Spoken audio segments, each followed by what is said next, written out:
Okay guys, so this time papakita ko sa inyo kung paano maglaba or gamitin itong Panasonic 11.5 kg model NAS157FW1 hybrid inverter na po siya.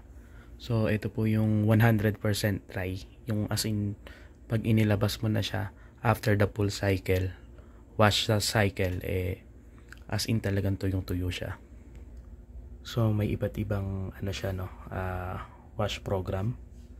So this time ang gagamitin ko ay yung cotton.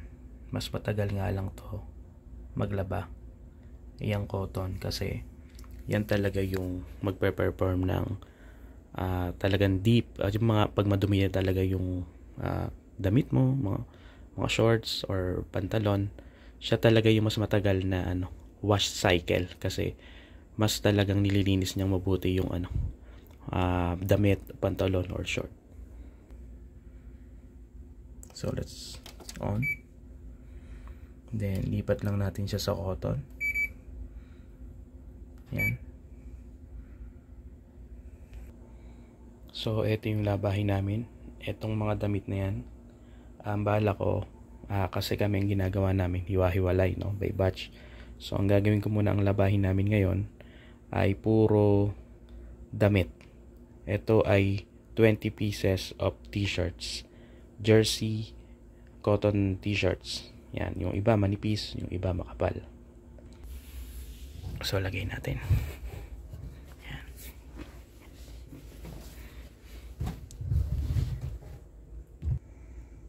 So ayan, ganito kadami yung 20 pieces of t-shirts. So make sure lang na mayroong allowance dun sa taas na at least isang dangkal, no, para mas effective yung kanyang wash cycle at talagang malabang mabuti yung mga damit. So guys, dahil sa malaki pa yung clearance sa taas, nagdagdag pa ako ng 6 na shorts. So a total of 20 t-shirts and 6 shorts. So a total of 26 na to, no, na shorts and t-shirts.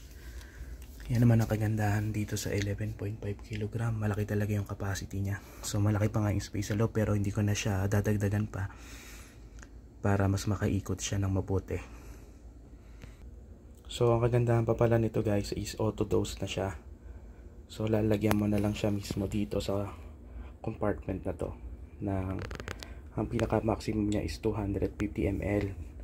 So siya na mismo ang kukuha ng amount kung gaano karami o ilang kilogram yung nailagay mo dun sa loob.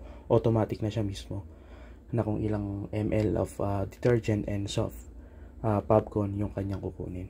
And this time pala, dito nyo makikita kung onti na lang yung popcorn at saka yung detergent. So this time onti na lang siya, lalagyan ko siya ng popcorn, pero sa detergent okay pa naman.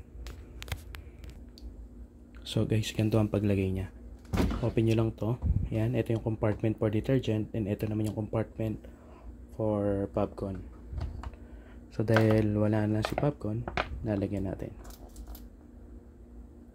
Oops, paubos na yata yung popcorn namin. Tama, teka, kuha ko ng panibago. So guys, ayan, napuno ko na siya. So may kita nyo dito, di ba? Umangat na yung kanyang level. So pwede na natin simulan. So ito nga ang pipiliin natin is yung cotton. Yan. Kasi siya talaga yung mas linis na linis, no? Lalo na kung full load yung gagamitin mo. Ang itatagal naman yan is 2 hours and 55 minutes. So dito may mga iba pa siyang no. So kung gusto ko naman na kasama na yung dry at gusto ko 100% dry, pindutin ko lang tong dry mode. Kailangan nandito siya sa may optimal dry, pero kita niyo naman kung gaano katagal kasi ang dami niya eh. So biruin nyo, 26 pieces yung nandito sa loob, t-shirts and short. Pero ako kasi yung ginagawa namin, pagka ganito hindi naman talaga kailangan urgent na 100% dry dahil hindi ko naman gagamitin agad. So isasampay pa namin siya, no? So ang ginagawa ko, pumunta na lang ako dito sa time dry. Dito pwede kang mamili ng 30 minutes, 1 hour, 60 minutes, Or ayan, pwedeng 90, 150 minutes to 10. Pero ako, usually yung ginagamit lang talaga namin is 30 minutes. Pero grabe guys, pagkasambay mo, siguro mga 1-2 oras lang, tuyo na siya agad eh. So dahil dinagdagan natin ng 30 minutes na time dry, ang naging total niya na is 3:42. So 3 hours and 42 minutes. So ito naman, kung gusto mo naman dagdagan ng Blue AG, yan, iilaw yung kulay blue niya, no? Dito, ultraviolet yun eh. Pumapatay naman din siya ng mga bacteria or molds or any na nandun sa damit natin, no? So nagiging 3 hours and 58 minutes naman siya. Pwede mo rin galawin dito yung temp niya 60 Celsius or yung speed niya gawin nating 1,400 RPM para talagang tuyong-tuyo siya bago mag time dry. At pag inilabas mo, talagang halos onting oras mo na lang siya isasampay. So, yan yung program na ginagamit ko kapag minamaximize ko yung pull load niya, no? Katulad nito, halos 20 pieces of t-shirt and 6 pieces of shorts. No? Talagang hihintay mo na lang siya matapos.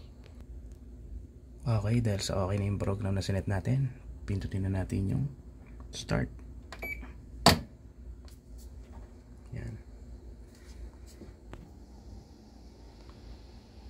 So ayan, kinakalkulan niya na yung bigat, no? Kung gaano karami talaga or gaano kabigat yung inilaman natin sa loob. And then dito na rin siya lalagay ng specific talaga na time. So hindi na bago, no? So 3 hours and 58 minutes. So ayan, kung maririnig niyo yung humming sound, kinukuha niya na yung detergent automatic dito. Ayan. So bago siya maglagay ng tubig, kumukuha muna siya ng detergent automatic na kung gaano karami ang ilalagay niya, kung ilang ml.